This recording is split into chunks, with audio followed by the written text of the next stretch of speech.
Hey guys, Carlo here. Welcome to the vlog. So, ang good friends natin from OPPO Philippines lent me their newest phone, which is the OPPO Reno10 Pro Plus 5G. And I was able to play around with it the last few days.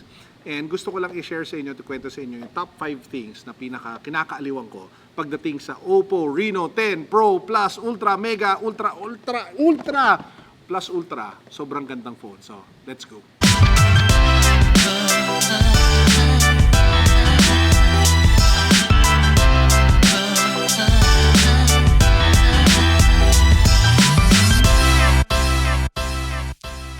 So this is it. This is the OPPO Reno10 Pro Plus 5G.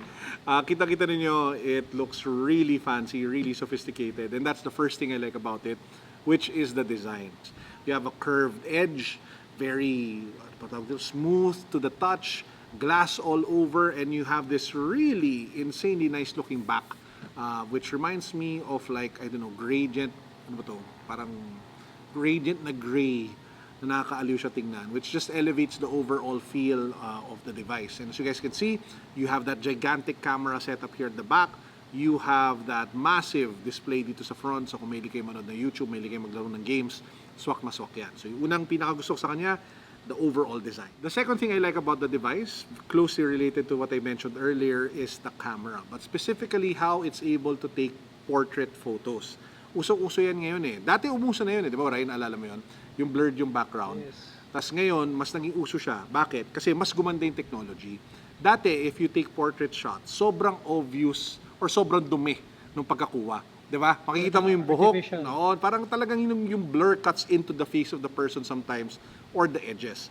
Because of the artificial technology, the processor, the technology that OPPO uses, it is so much more smoother and it is more realistic tingnan. Number 3, closely related sa number 2, me being a content creator myself when it comes to my YouTube videos, karamihan na YouTube ko is actually shot with my smartphone. And when it comes to smartphone cameras, lalong-lalo na video, this has one of the best.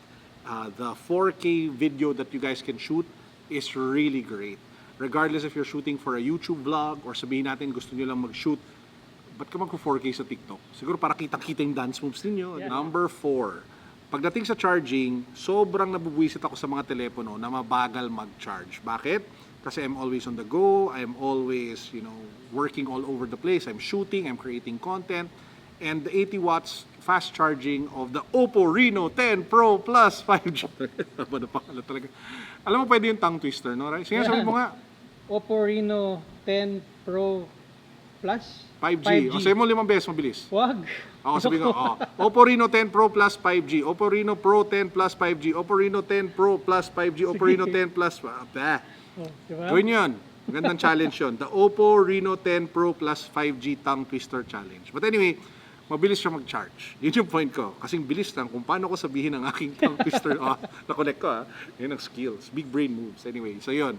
Ang kanyang super fast charging. And yung pinakahuling paborito ko, and I'm sure lahat kayong mga mahilig mag-Netflix, mahilig mag-YouTube, kagustuhan nyo rin to, is that massive clear OLED display. So if you're watching videos, the overall experience is just incredibly better because you get more vibrant colors, you get a more realistic experience or more saturated experience, and it's just overall a nicer video watching encounter.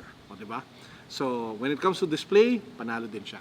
So, overall, yun yung top 5 things na pinaka nagustuhan ko sa OPPO Reno10 Pro Plus 5G. Doon sa 5 yon, alin yung pinaka nagugustuhan ninyo? Let me know in the comment section down below. Now, I'm sure marami sa inyo nagtatanong, magkano yan, Carlo?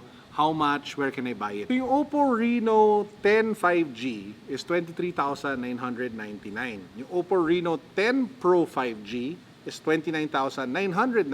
And this, which is the flagship level, the OPPO Reno10 Pro Plus 5G is 39,999. Pwede rin nyo tingnan yung kanilang bagong parang earphones, which is the OPPO Enco Air 3 Pro, which is currently selling for 5,499 pesos. You guys can buy it on their offline shops and daming OPPO stores that you can visit. You can also check it out via their e-commerce websites in Lazada and in Shopee. And of course, you can also check out the telco deals that are available, especially with our good friends from Smart. And kung talagang gustong-gusto nyo na, and again, I say this, if you will loan to be able to get this phone, make sure na you put it to work so that it's productive. But you can also check it out via home credit as well as credit card. Maraming mga promos na nandun. Again, big shoutout to our good friends from OPPO Philippines na nagpahiram sa atin ng telepono na to para magawa ko itong quick review and quick feature of, sabay-sabay tayo, the OPPO Reno10 Pro Plus 5G. Guys, this is Carlos signing out. Thanks for watching. Peace. God bless. What's up? Boom.